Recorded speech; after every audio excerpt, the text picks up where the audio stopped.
And welcome to Justin Talks Villa, and I am absolutely over the moon today to be joined by one of my Villa heroes and the scorer of the most iconic Villa goal of all time.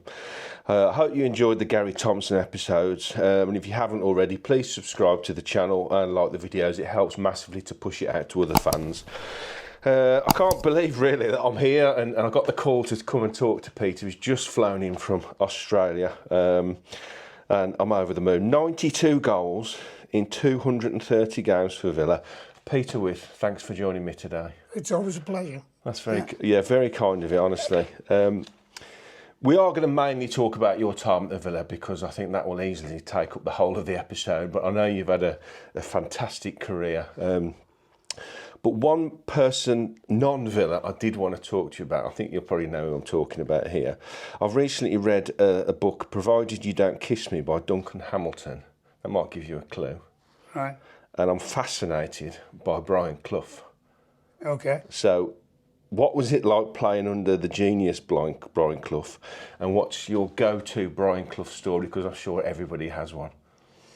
Well, I think that, yeah, you're right. I mean, I could do an after-dinner speech just on Brian Clough, and I only played for him for 2 years. Yes. But he's just, someone has sent me, I think it was, someone sent me a video that he did with regards to him imposing a fine on me for £50 because I said he was a disgrace because we couldn't stay behind and have a drink after we'd won the league at Coventry. Yeah. Which didn't happen. He didn't fine me. He only fined me forever when I was booked for dissent. That was the only time he fined me. He never fined me for that. And when he said, when I listened to that interview, I thought to myself, no, I think you've maybe lost it a little bit there to say that. But otherwise, the first time I ever met him, I always remember I was told to go and speak to Brian. I remember driving up to Nottingham in my angular car. Everyone's got Ferraris and different times. Yeah. So I was driving up in a Ford Angular, I think it was. So I drove up. No, it was a Ford Escort actually. So I drove up, and as I'm driving to Nottingham, I'm thinking, these things are going through my mind about Brian Clough, about the legend. Yeah. And it was funny because it was only Howard Kendall, funny enough, who played with me at the time, who said to me, if they don't want you here, get up there because this fella wins things. Yeah. And they were in the second division at the time. So I remember driving up there and got there, and Peter Taylor come out to greet me, and he told me he'd been chasing me for 2 or 3 years. He tried to sign me at Brighton when he was at Brighton. And of course, when he went back with Brian at Nottingham, he said to him, we need a centre forward, go and get him. So of course I go in and meet him, met the chairman. I'm sitting there for I don't know, must have been 20 minutes, and I'm sitting there thinking, where's this Brian Clough? And all of a sudden the door opens and he comes in, he's got a squash racket, comes in, he's been sweating, he puts the squash racket in front of me and he went, hey, young man, can you play? I went, no. And he looks at Peter Taylor and he goes, oh, he told me he could play. So he said, he looks at me again, are you sure you can't play? I said, no, I've never played squash in my life. So he didn't say that too kindly, so he said, I mean football. I went, oh yeah, I can play that. So that was quite a funny story. You tell about him. There's lots of other stories about him. But, that was my first meeting with him and my first impression of him.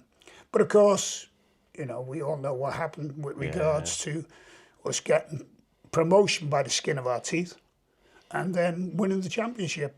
I left, of course, and they went on to win the European Cup twice. So, people say to me, did you regret leaving? And I said, no, it was about a principle at the time, about what you felt your worth was. Yes. He was always saying that the two players who should earn the most money is the goalkeeper, because he stops the goals, and the striker who scores the most goals. But it didn't come like that when so that was the reason why. Did you enjoy working under him? Was he a good coach? Oh, he was very, well. Because people say he was a very basic coach, in as much as he used to just simplify the game very much to say, your job is that, your didn't keeper's coach. job is your keeper's job is to keep the ball out. Defender's job, head it. Midfielder's job, give it to someone that can play. And the winger's job is to get to the byline, then cross And it. get it in, and your you forward's score job is goals. to score the goal. Correct, and that's the way he simplified things. And even when his team talks, you know, hey, you're the centre half, head the ball. You know, you're the striker, score me a goal. That's So was the it way motivation with him then? Was that the key? It was to his man success? management. Yes. I would say it's man management, and I think that it never changed. And I think that with regards to the way the games evolved, and people saying to me, "Oh, he couldn't manage in this day and age," well, that to me is wrong, because if you know your players and you get to know your players, you know the ones you've got to give a rollicking to, and you know the ones you've got to put your arm around them and get them to play. And that's the way he was. And he was very simple. Keep the ball, you know. But I don't quite give it that, to sort of bring it back to Villa a little bit, when Graham Taylor came into Villa, he was very much like that, very simplified way of playing football. Yeah. But in those days, you could have a terrible season, but if you've got a really good manager and a good team of players that the manager has gone and picked, like Brian did, like Graham Taylor did at Villa, you can turn your season around and you can fly up the table, because things happen very quickly. Nowadays, you've got to have the biggest bank balance and buy the best players. But in them days, it wasn't so much about the money. It was about how good your manager was and how good they were at picking the best players and formulating the best team. Yeah, I think that's, with Graham, he did a system that he played with 3 centre-backs and pushed his full-backs on, and had this way of playing. I always remember the season that they won quite a lot of games 1-0 because he had a good defence and defended very well. Key. And, the amount of games that he won by 1-0 was phenomenal. And that's why they ended up going up the table the way they did. Because they didn't score, they didn't concede that many goals. And it was the system that he played, and it was the players, as you say, that he brought in who could work to that system. It's fantastic, yeah. So as you say, Forest won the title. You were then sold to Newcastle. So we'll rush over Newcastle a little bit. So then you came to Villa. So this is where my story with you starts. How did that move from Newcastle to Villa come about? Well, I instigated it. Right. For the simple reason. You was at Newcastle for 1 season, wasn't you? 2 seasons. 2 seasons. So when I was played under Bill McGarry at Wolves, and then he came to try and sign me for Newcastle when he went to Newcastle. Initially, when I spoke to him, I turned it down because it just didn't seem to me, it didn't fit. I won the championship and was going to the second division. Yeah, you're dropping the it division. just didn't fit. And then it was put upon me that it was similar to me going to Nottingham Forest. Yes. Is that you're going to Nottingham Forest to try and get them promotion. So an aspirational club. Yeah, and I looked at Newcastle and the fans and the passion that they had, and I thought, you know what, if I do it there and we do a similar sort of thing, then, that's what it was all about to me. And I ended up joining them, but Bill wanted me to sign a 4-year contract, and I said, Bill, I'm not being funny. I've been successful where I am. I give it 2 years. Yeah. And if you're not successful after the 2 years... You want that option to... I want an option that I can go back to, the first division, as it were, which he agreed. He said, yeah. Anyway, that 2 years was coming up, and they said that they were going to make me the highest paid player in the history of the second division, which didn't materialise. I had a friend of mine who owned a hotel, and he thought that he was trying to help with regards to me staying at the club. Right. But it didn't work out that way, and in the end I thought to myself, you know what, no. So in them days, you were a free agent, but you still had to pay a fee, not like nowadays. Yes. So there was a few teams who come in for me. Leeds United come in for me, but the big one that come in for me was Everton. Oh, right. Because I was an Everton supporter as a kid. Right. So of course, when I went down to speak to Everton, this was before Villa. Who would be the manager there at that time? It was Gordon Lee. Right. Who used to play for Aston Villa, of course. So I ended up going to to Goodison, I rang my dad up and said to my dad, I'm going to talk to bet he Everton. was So he chuffed. said, can I come with you? I says, no, you can't come with me, but I'll pick you up afterwards and let you know. Anyway, I went to meet Everton Gordon Lee, spoke to him. He said to me, can we just hang on? Because the chairman wants to come in. So I'm thinking, why is the chairman? So I said, why are we waiting for the chairman? Oh, he's the finance. And I said, does he pick the team? He said, no. So I said, does he know the tactics about the system, the way it's going to play, and one thing and another? He said, no. I said, so why do I want to talk to the chairman? He's talking about I'm not interested in the finances. I'm interested about what we're going to do. Yeah. So he told me he was selling 5 players. So I'm like, It's not a great start. okay, so who are you replacing them with? So he said, me was one of them, and then he was hopeful to sign other players. And as I'm sitting there, I'm thinking, You're getting a bad feeling. This then, ain't going to work. This, I'm leaving Newcastle because I want to be successful. If I join Everton, I can't see them being successful. So I didn't say anything. I went to watch Leeds. I went to meet Leeds, spoke to them. Funnily enough, the chairman was a fellow called Manny Cousins. He came in and sat in the I'm like, Another one. I don't really want to talk to him. And Adamson was the manager of Leeds at the time, so I thought, And then I went to meet Ron, and I met him at the Metropole. And it was just ironic, really. I think it was when we come back for the Bayern Munich game, we stayed at the Metropole in the hotel. Full circle. So I was thinking to myself, I met Ron here. This is where it all started. And Ron just basically said to me, I was the final piece in the jigsaw, needed a centre forward. If we sign, we've got a chance of winning the championship. Music to This your ears. is the way we play. And I'd already done a check-up on the team, and the players. They started the previous season, didn't start very well, but ended up going really well at the end. Got knocked out of the semi-final, I think it was. West Ham knocked them out at semi or the quarter-finals. So I thought, you know what, he's got some... coming to a progressive team that's really looking up. And he said to me, I was playing up front with Brian Little. So I thought, I'd seen Brian and watched Brian and thought, a little and large combination. So it was like, and Kathy had said... So it felt right, you just felt like this was a good fit. Yeah, because I looked at what he was doing. Because a lot of people said that Ron Saunders was a bit of a hard taskmaster, but you didn't mind that. You wanted someone that was driven, focused, knew what they wanted. It's funny because everyone was saying to me about him being fitness fanatic, which suited me because I was a fitness fanatic anyway. So, of course, that suited me down to the ground, and with his attitude about the way he wanted to play and with his attitude about wanting to be successful, and I'd seen that he'd won things before as a manager, so it just seemed to fit. Everything was there, And of course, I remember coming down and deciding that this is what I'm going to sign for Villa. And I remember coming down and speaking to him to finalise everything. And I said, look, I've just got to make a phone call to Everton, to Gordon Lee, because I promised that I'd ring him. Yeah. And he went, sign the document. Then call him, Very prudent, very prudent. Oh, yeah. Get the deal signed first, then you can do what you want. So your first season wasn't a bad one. Yeah. 36 games, 20 goals. Yeah. League title.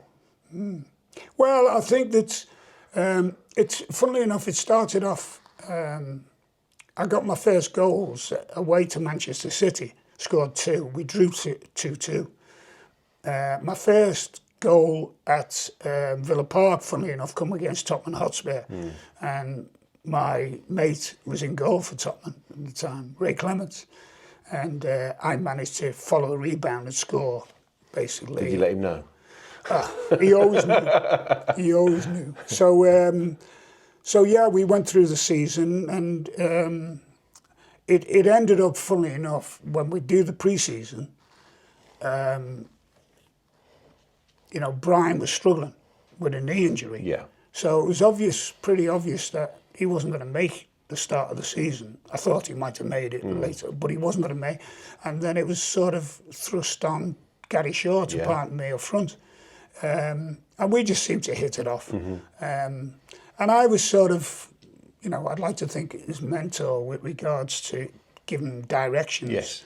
And well, you had the experience, hadn't you, at the time? You know, you'd played quite a lot. And it was just a question of... and you'd won the league already, so you know, that's a massive experience to bring into a team that's aspiring and as the season progressed, looking more and more likely to be in the running for the title. Well, I think with Ron as well, he built sort of through the centre, basically. Yeah. So the likes of Jimmy Rimmer, Ken McNaught and Alan Evans. Dennis, and then myself up front. So we were sort of the ones who were the ones who directed things, as it were. And I think that sort of helped Gary along the way. Yeah. Well, that sprinkling of quality with Tony Morley, Gary Shaw, you know, Sid Cowans. And I always said to them all, you know, that we were, at times people say you direct, but you know, it was one of them that in my day, if you can hit the pass that creates the goal, you don't have to make 10 passes. No, if the pass is on, you make it. Yeah, so, 100%. And I'd said to Sid, Dennis, Gary, I'd said to Gary, make sure you get around me, because don't worry where you are, I'll know where you are. And I'd said to Sid and Dennis, because Dennis was always bursting through to score goals. And I just said to them, I said, just make sure, you know, wherever I am, I'll see you. Yeah. Just find me. Because I had this, you know, there's a few people who's been on television and said about the way that I play, and people have said, you know, he had a vision. And I say to my wife, I've got eyes in the back of my head. But it was, you know, I could be looking here, but no, he's there. I could see them where they were. So it was supplying them but I think with the opportunity. As a footballer, to have that ability, it is a very underrated, you know, ability of a footballer to have that 360 vision. Yes, because some have channel vision. Yeah, Sid Cowans was another one. Yeah. You know, the ball would come to him and he'd have the vision of everybody. He knew where everybody was, and he could find him. And having that up front as well, knowing you've got your runners, knowing where Tony Morley was going to be, so you can turn, spin, and lay him in. Then you can go again into the middle. You know, it's a skill set that's very, very much, you know. Yeah, and I think that's probably there'd be very few people who'd, unless you really watched it, there'd be very few people who would see that in a But player. also to have the ability to score the goals that he did as well. Well, that was the other thing, is that when you look at... I haven't analysed the season, but probably when you look at the season of how many goals I created as well as scored, it would probably be a lot of goals. Well, these days, everybody's... like Ollie Watkins, for example, his assists are almost counted as more as important as the goals he scores. You know, it's goals and assists these days, and they even talk about pre-assists. So the assist, the ball in before the assist is now as important. So you know, if you've got those statistics available, I bet yours would have been through the roof, wouldn't they? So you know, we had that season and we went through. But I mean, just cutting. Sorry to cut over you, Peter, but it's a well-known fact that 14 players played that season. Yes. But when I looked into it yesterday, the reality was there was 13 because Dave Geddes only played 9 games. He played any game that I missed. And he played any game that Gary missed. So effectively, you went through most of that season, 3/4 of that season, with only 13 players. Yeah, well, I think that's it's always one of them that you didn't want to go out the side. No. You knew that if you went out the side, maybe you wouldn't get back in. No suspensions, no injuries, very rare. Well, I got suspended. Yeah, but not very rarely. Yeah. I lost my games with suspension, but you're right. There was you might have missed a game. Ken, I think Ken went the whole season. So I think there was like 6 players who went through the whole season. Yeah. 6 or 7 players played 42 games. But it was one of them that's, you know, people say, the players nowadays, you know, they're quite pleased to be left on the bench. Where in Yeah, our rotation, day, yeah. where in our day, you wanted to play week in, week But it wasn't, out. I mean, you look back at those days and the tackling was more ferocious. You wouldn't get yellow cards. Tackles in those days, you'd get red cards for. The ref wouldn't even, they'd just like play on. Yeah. So to not get injuries as well, it's a phenomenal achievement. So we got to the last day, lost 2-0 at Highbury. Yeah, but I think that's when we look, like the story that I tell, which is we're playing Middlesbrough, the last home game of the season. It's important we win because that gives us this, you know, it puts the pressure then on Ipswich to get their results. And of course, we know that they'd beaten us that season. So it was just one of them sort of things. And I always remember us training on the Friday and coming in when everyone's sort of sitting there having their lunch, which I go to the training ground now and I go to the training ground when we played and it was sausages and beans.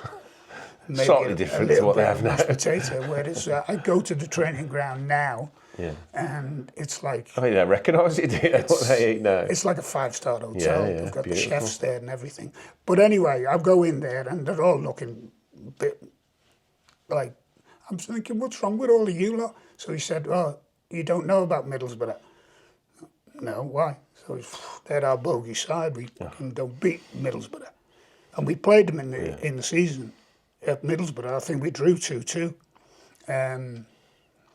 Or we might have even lost. But I remember we played Middlesbrough and all the lads were saying, oh, you know, we've got this team that are our bogey team. So I said, it's funny you should say that because we didn't lose it.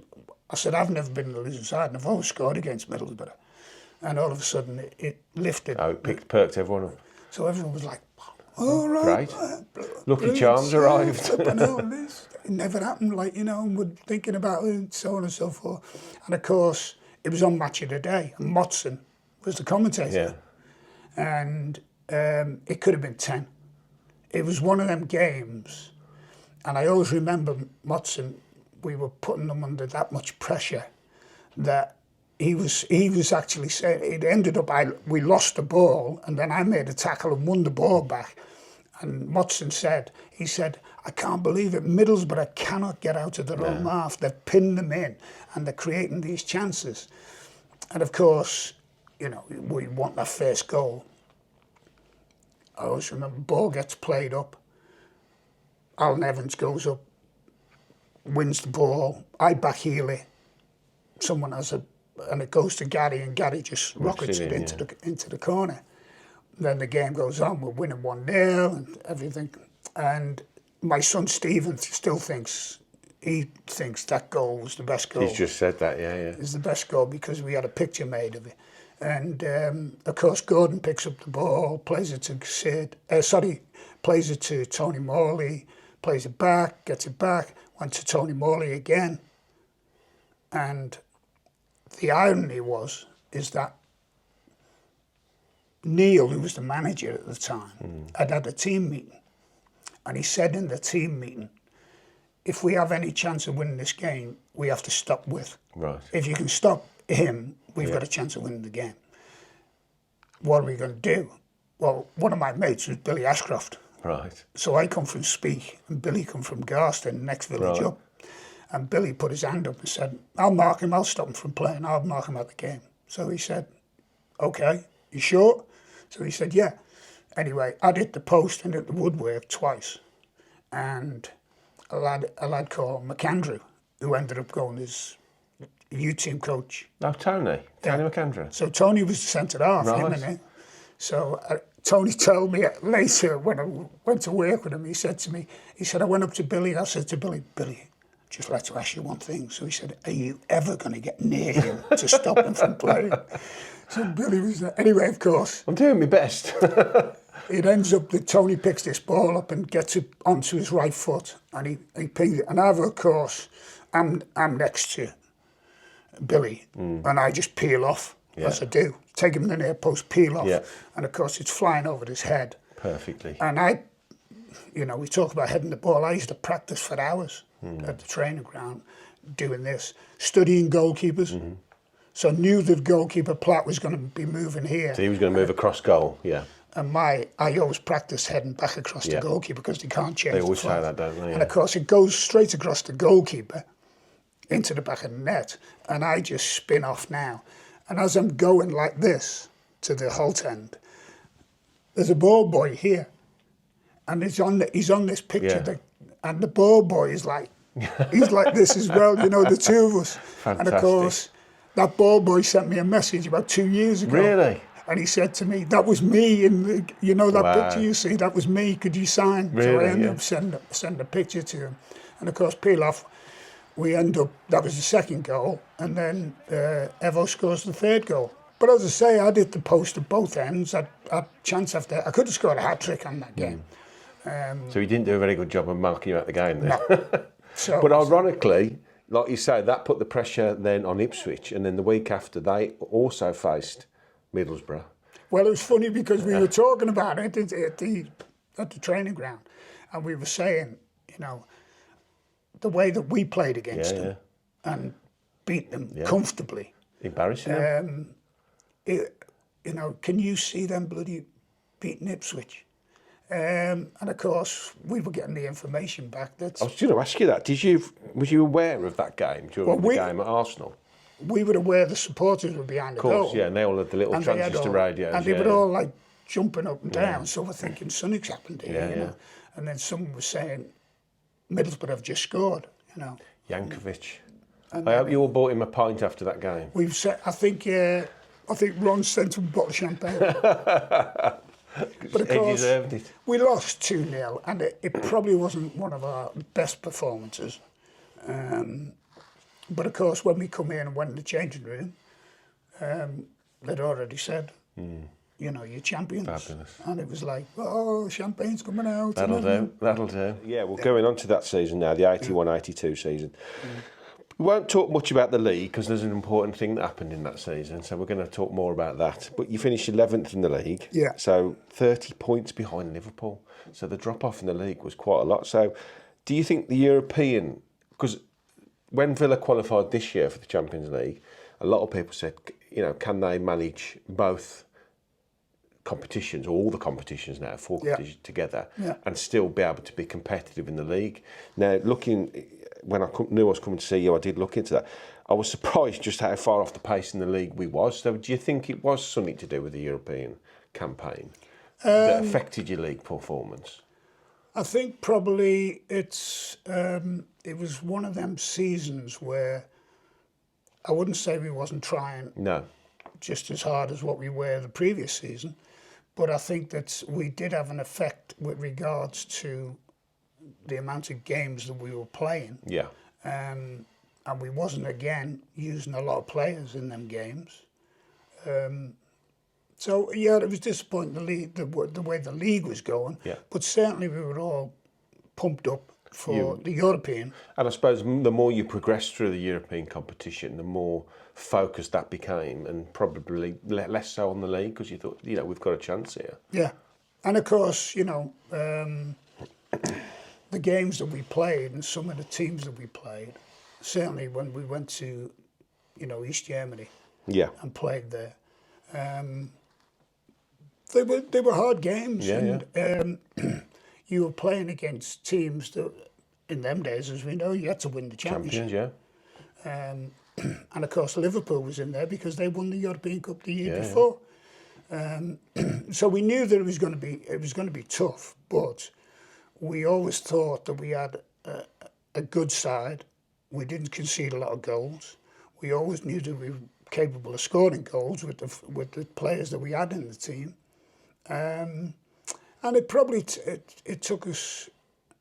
It probably changed our focus. Which is understandable, I think. Yeah, and I think the way that the other teams, you know, like Liverpool, Nottingham Forest, had been in the competition.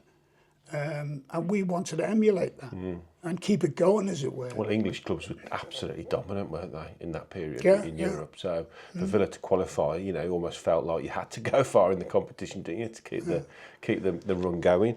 But I would like to sort of talk to you about the campaign. But I think you are in a unique position as somebody that's won it to talk about the current campaign as well. Obviously, you know, it's, you know, the fact that we've qualified again and we're now in the quarterfinals, you know, something you've done in the past. They are different formats, as you've just said. You know, yours was a two-legged knockout all the way through, wasn't it? Yeah. They've changed the format this season to this league phase first. How have you felt that's gone? Have you enjoyed watching it with Villa this season?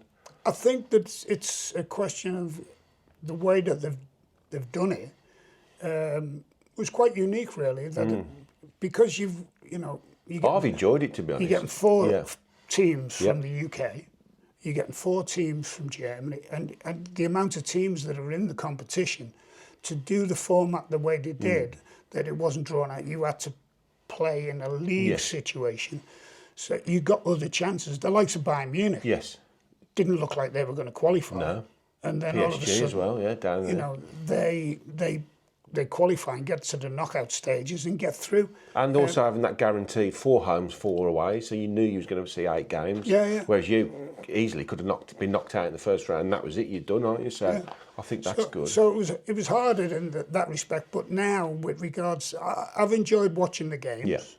And to be perfectly honest, to Villa, they've done really well. If we remember, it was in knockout stages, but we beat Anderlecht in the semi-final, whereas they beat Club Brugge in this round to qualify for the next round. So is that a bit of an irony? I've been looking at it all the way through, looking at the first home game, Bayern Munich at home, winning 1-0 like you did, and I feel, if I'm correct, I might be wrong with this, but the Duran goal was very similar time-wise to when you scored in that game as well. So Anderlecht semi-final, 1-0 home win, 0-0 away. Fantastic result, that away result, 0-0. Should have been 1-0 away. I scored. And they disallowed the goal. I think if Vars was there, it's when you need VAR.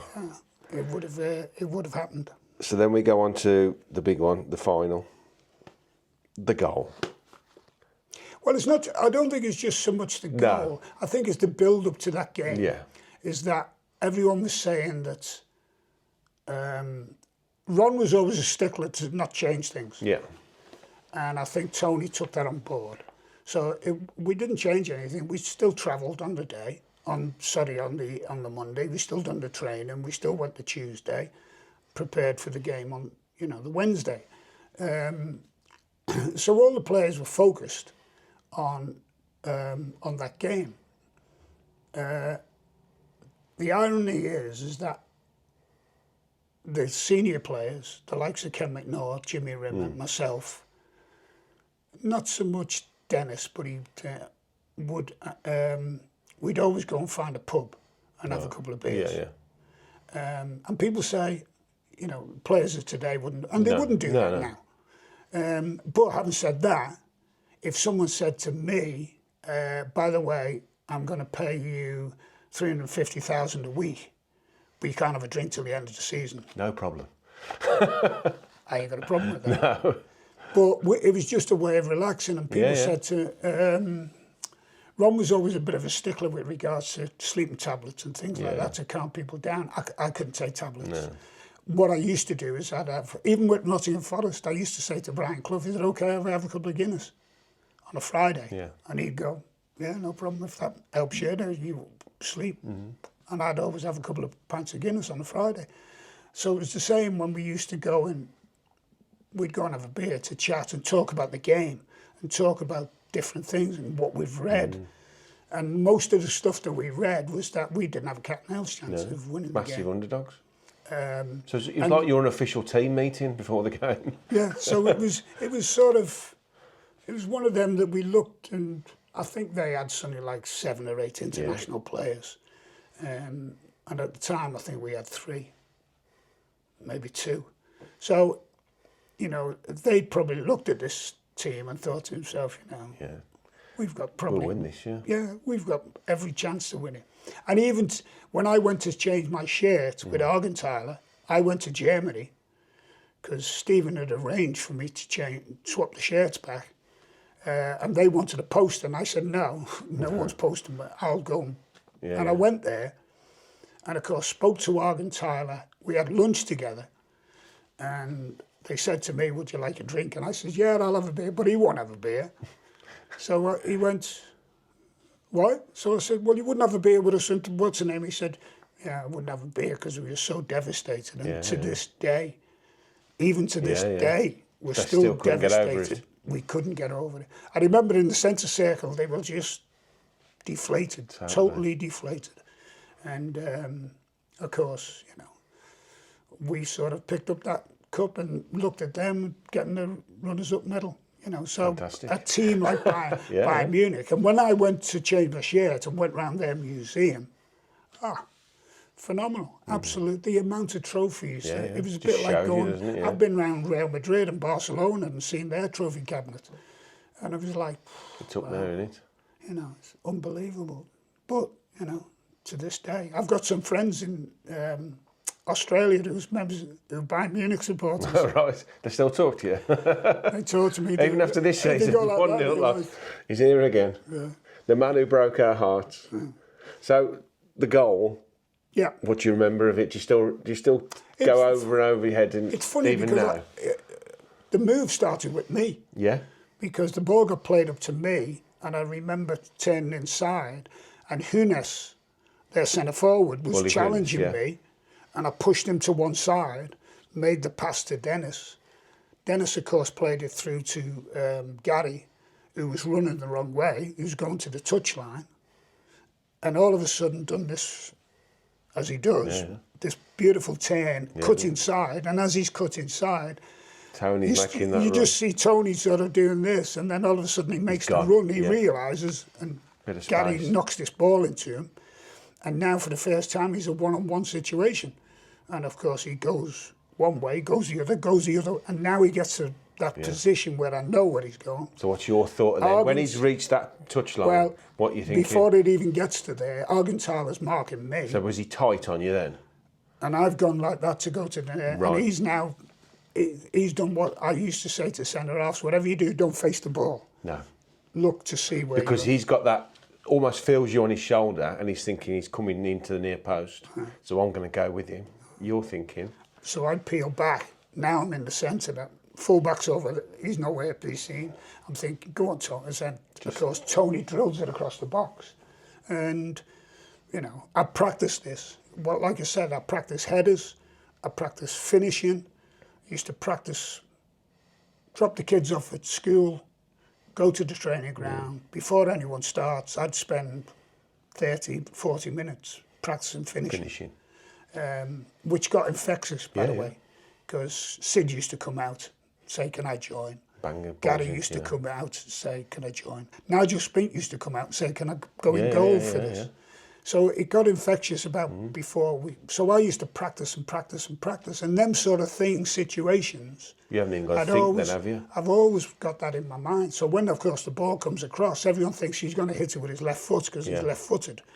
But I got to the position where I probably couldn't hit it left-footed. And as it rolls across me, I just remember... And I made pitch wasn't good, was it? I made this comment about it half, but when you actually analyse it, it comes off my foot because it comes off with such velocity. The goalkeeper's got no chance of saving because when you watch it, it goes bang and it's gone and it's hit. And I always remember Jimmy Greaves saying to me, "Oh, about that post." I said, "I know, I was playing a 1-2, Jim." And that net stopped coming back to me, and he was like, he started laughing. So he said, "Oh, good answer." I always think it's unfair when people say, "Oh, come off his shin, come off his shin." I don't think it matters particularly because. You were in the right place. You'd made that movement. You'd created the space. You knew what was going to happen. That, like you're saying, that relationship you had with all the players over those 2 seasons. So you knew everything had led up to that moment for you personally, and you did the right thing. You put it in, and that's all that ever matters, isn't it? But you know, when you look at it, as I said, it wouldn't fly off your shin like that. It would not come. It'd just it'd be gone, wouldn't it? So, and the other thing is that I remember coming back and I was speaking to Tony and I was speaking to Gary. And, I was speaking to Tony, and Tony said to me when he goes out having a drink with Gary Shaw, he said, you know what, he said, of all the times that Withe had said to me, get in the box, because I used to always say to him, you don't score goals, you don't get in the box, so get in the box as fast as you can. And he said, of all the times that I make that turn and play the ball to you, and now I'm thinking in my mind, I've got to get in the box. He said, and the ball goes, and the ball, I couldn't get in the box. He's on the edge of the box when it comes in and scored a goal. No, he's always thinking that should have been me. He said to Tony, he said, of everything that I've done in football, I would have loved to be Peter Withe, making that goal for that moment. He said, but I'd like, I think in my mind, it should have been Gary Shaw, not Peter Withe, Gary Shaw. Would you like to say a few things on Gary Shaw? Obviously, as you said, we've sadly lost him recently. You obviously had a fantastic relationship with him on the pitch and off the pitch. Yeah, well, I first met Gary when I come for pre-season training, and we started to work together. In my mind was Brian. Yeah. But Brian didn't start any of the pre-season because of the knee injury at the time. So, of course, we started to work together. And Ron Saunders had this thing about strikers working together while he worked with 9 players. So we had a practice that he used to do with 9 players, and he used to send me and Gary off to do finishing or whatever. We funnily enough, we ended up working with Brian doing it, because Brian ended up finishing and then going as U-team coach. So I got to know him, and then I'm sort of working with him and saying to him, stay close to me, wherever I am. I'll be winning the ball in the air, or it'll be coming to my chest or coming to my feet, whatever it is. I know where you'll be. There'll be opportunities to score goals, but make sure we get in the box, because we're going to score more goals than we're going to get in the box. So we started to build, and I think we got better and better as it went on. But I think that when you start, when you first start and you start working together. And then with this thing that Ron had about us working together, doing different things and setting up different practices, meant that what I'm talking about, when the ball was coming to me, it was lay off or a spin or it was doing something. And Gary had this, he wasn't the fastest in the world. No. When I worked technically very good though. When I worked with the likes of Woodcock, Francis, they were quick, whereas Gary was more of good technique, score wonderful goals, was one of them ones that you'd work with and you think, he'd get half a chance and he'd score. Yeah. And he was a Villa supporter. Yeah.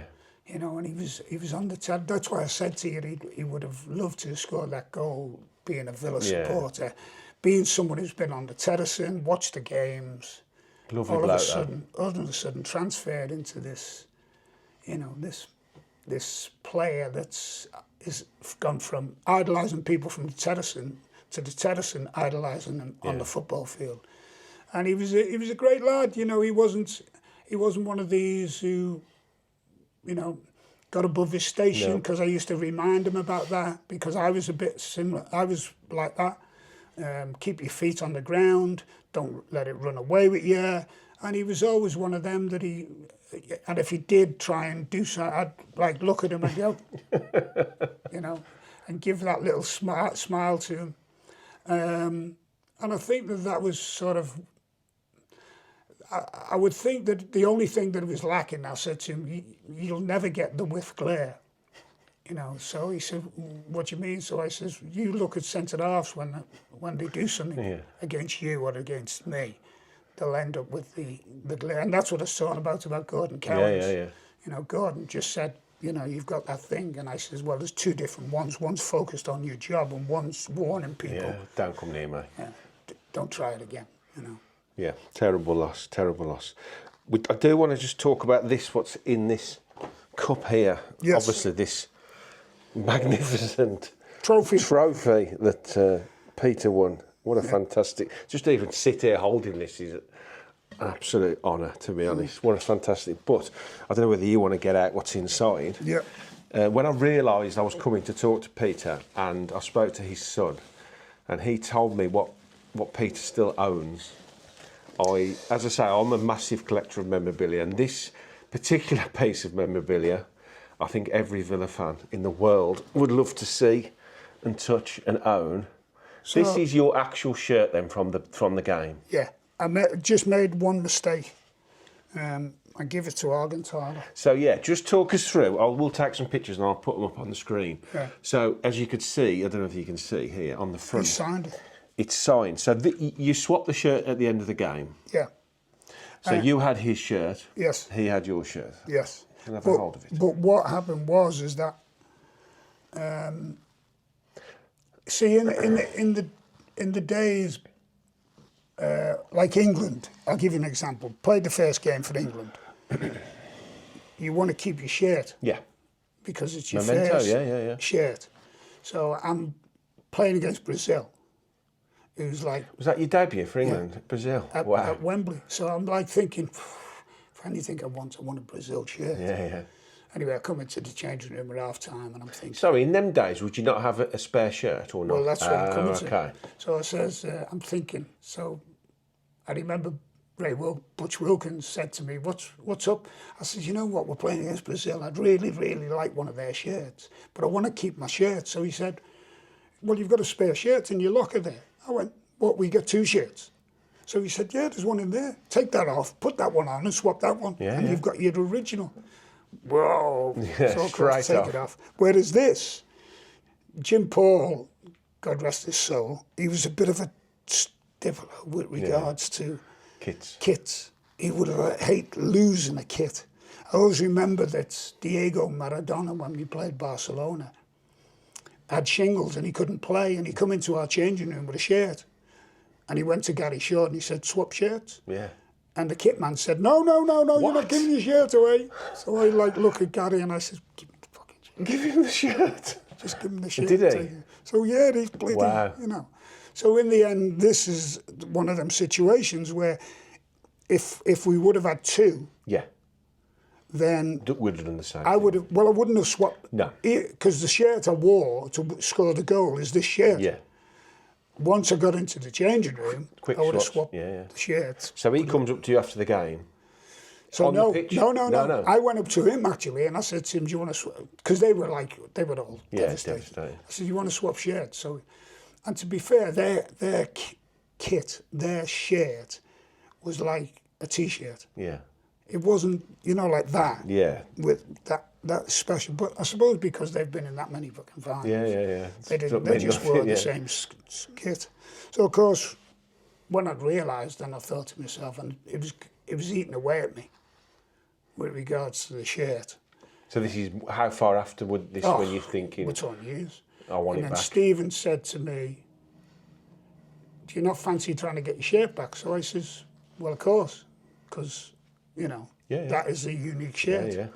Anyway, he contacted Bayern, said to them about what was happening. They said, we'll ask Argentile. They asked him. You had his shirt still? I still had his shirt. They asked him. He said, yes, we haven't got a problem with it. We'll send him over. I said, no, I'll come to Bayern and I'll make the exchange. And hopefully he'll be there to do the exchange. Yeah. So I flew over for about 3 days and went out, met at the Allianz Stadium, had a tour around the stadium, which was phenomenal. Yeah. Talking to them about of course they shared the stadium. Yes. But it was their stadium. And then I said, how many does the stadium hold? So he told me, he said, it's sold out. Every game is sold out. It's full. You can't get a ticket. if you want to get a ticket, you ain't got a ticket. So it says, and it holds this amount of people. And then it holds this amount of people. I said, how does it change? So he said, you see that behind the goal? Where that's where the hardened supporters have. They stand. Right. But for every other game, you have to sit. They've got a button that they push and the fucking thing, all the seats disappear.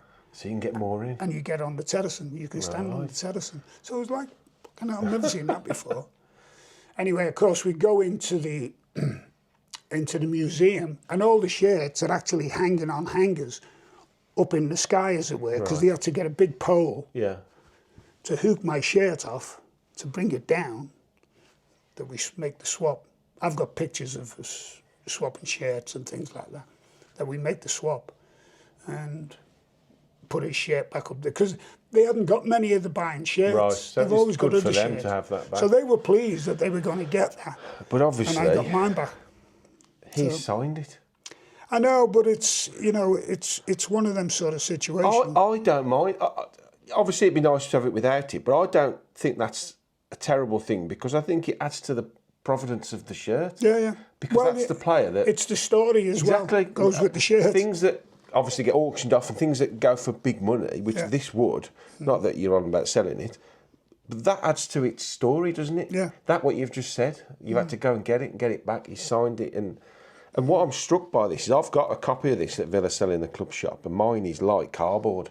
The material is so hard, honestly. And this is so, it's like silk. Yeah. It's fantastic. But yeah, to even... And how big was you back then, Peter? Crikey, all right, that's tiny, isn't it? Yeah. Well, it's not a... They love the skin It's not tight. a large. It's not a large, it's a medium. No, it's a medium, yeah. But it's a 40... Yeah, it's a 4 to 5 size. Jeez. But we were all slim and... Yeah. How would you sum up your Villa career then? Was it the best time of your footballing career? Well, I look at... People say to me, who do you support? You know... Who was you a fan of when you was a kid? So I supported Everton. Right, of course, That's yes. why I said about, joining of going Everton. to them, I had 2 chances of joining Everton. Second one was curtailed by Doug, funnily enough. And the only reason that I was going to go back to Everton was Howard Kendall took over as manager. And I played with Howard and knew what he was like, focused. And the irony is that he wanted me, but Doug asked for too much money. That's standard. He asked for $500,000, which is what he paid, and I was 33 at the time, coming up to 34. So Howard wanted me for a couple of years, but he knew how fit I was. And Doug stopped it, and he signed Andy, and Andy went on to win, the medals that he... And if you remember, Everton would have played in the European Cup. Yeah, it wasn't for the... But because of Heysel, they didn't play, and they would have won it. I thought they would have won it because they had a good enough side. So it's, I look back at some of the things that's happened in my career. But I had probably 5 years as a player and then 5 years on the management side. I was going to ask you about that. What was it like coming back as coach? It was under VENGLOS, wasn't it? Yeah, what happened was that I was Huddersfield with Owen Hand. I was assistant manager. I was playing, actually. My full title was assistant manager, player, coach. And I got a phone call from Steve Stride, who's still good friends with, saying to me, we're looking for an assistant manager. Joseph is wanting an assistant manager, and we see you as an ideal candidate. Would you be interested? I went, yeah. Soon as he said it, and then I'd gone to Owen and said to Owen, "Look, I've got an opportunity." So he basically said, they'd want compensation. I said, "Well, I've only got 12 months of my contract left." I don't think he had 12 months of my contract left. So I went down, met Joseph at his house, or the house that he rented, with Steve, and spoke to him about it. And he said, yeah, I need someone, that I can trust in that. So I says, yeah, I'll give you 100% support. So I ended up doing that. Joseph, who was the first coach Foreign coach, in the history I think of, he was ahead of his time as well. well, this is a little incident that happened. So I ended up going as assistant. He opened my eyes, things that he was doing with regards to, I was thinking, wow, this is different. This is coaching different.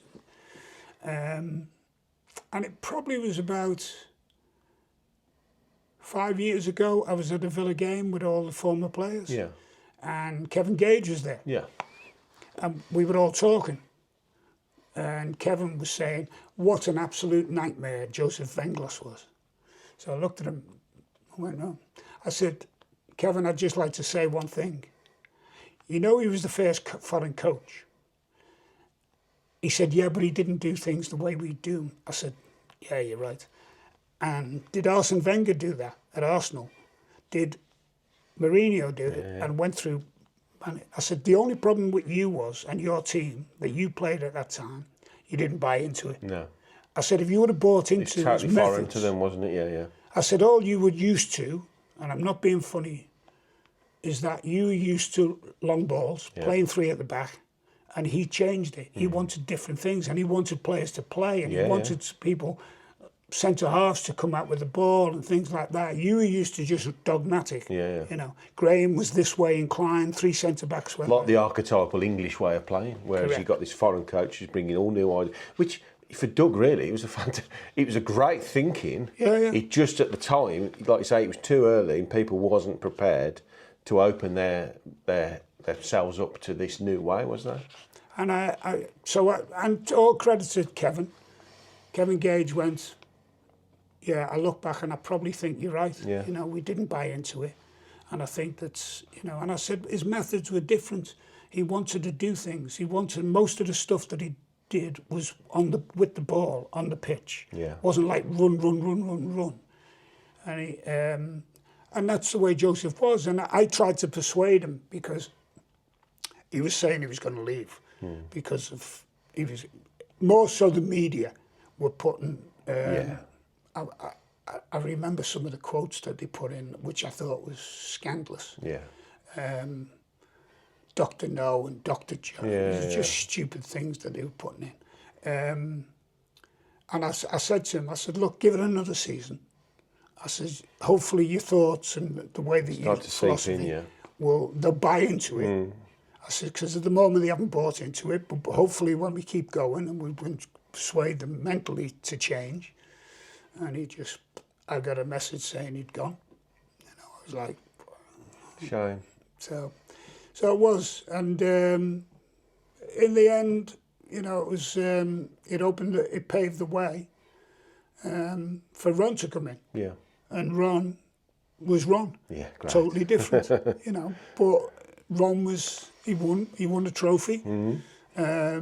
He got players in, he brought new players in, changed the attitude of players, different mentality about the way that they played, and I thought Ron done a good job, really. You know, and I stayed on, and then I'd sort of changed. I took the reserves, which felt we'd done quite well with, and then of course he goes, and I'm still there.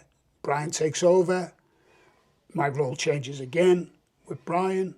It wasn't until latter years when Brian got to know me more, is that he said to me, if you get a job or I get a job, we'll work with one another because I think we can work together.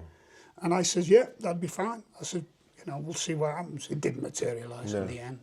And then that was another abrupt end for me. I was abroad.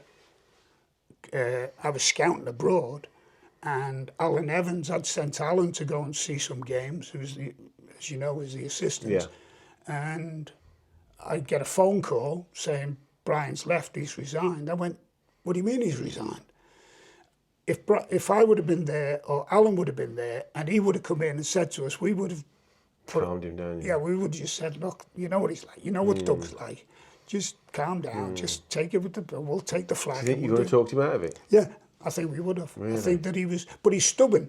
Brian, he is a bit stubborn. I'm interviewing him next week, so I'll ask him that. Yeah, he is a bit stubborn, and he's set in his ways sometimes. But I think if he sits down with some people he knows, you can say, look, this, this. Why are you doing this? Because of this. We could have reasoned with him, and I don't think he would have went. And then, of course, John took over, and John wanted to bring his team in, and I got an offer to go to Thailand as national coach, and I thought, you know, I spoke to Steve Stride. I said to him, you know, I think John wants to bring in his people. So he said, if you've got an offer the job, take the job. Yeah. Which you want to do, which then changed the whole outlook of my coaching. You know, go to the national team, change everything there, become the most successful coach that they've had, end up going for 3 months, but end up going there for 5 years, leaving there, going to Indonesia for 4 years. So all of a sudden you have, you know, what life experience that is there to go over there and do what you did there. So it was a challenge. It was a challenge to leave my boys, basically, for Kathy as well. It was you know, for us to leave them all. But we enjoyed it. We look back now and we think it was an experience, and it was a challenge. Yes. I looked at it as a challenge. And it was a tremendous challenge, but it was a challenge that I overcome as I normally do, because I'm that way inclined as a person, that don't tell me that I can't do it, because I can always do it. Well, it's been an absolute pleasure, Peter. I can't thank you enough for spending time with me today. You are one of my Villa heroes, so to even sit in the same room as you, I'm over the moon. But from talking to you, you're a guy that just achieves, and what you achieved with Villa was something that I hope one day we'll do it again, maybe this season, but it will always be remembered. It was a pleasure. Thank you. Nice to speak to you, Justin. Thank you. Cheers. Thanks for watching. Please subscribe to the channel, like the video, share it, drop a comment in if you want, and we'll see you again soon. Up the Villa. Up the Villa. That was brilliant.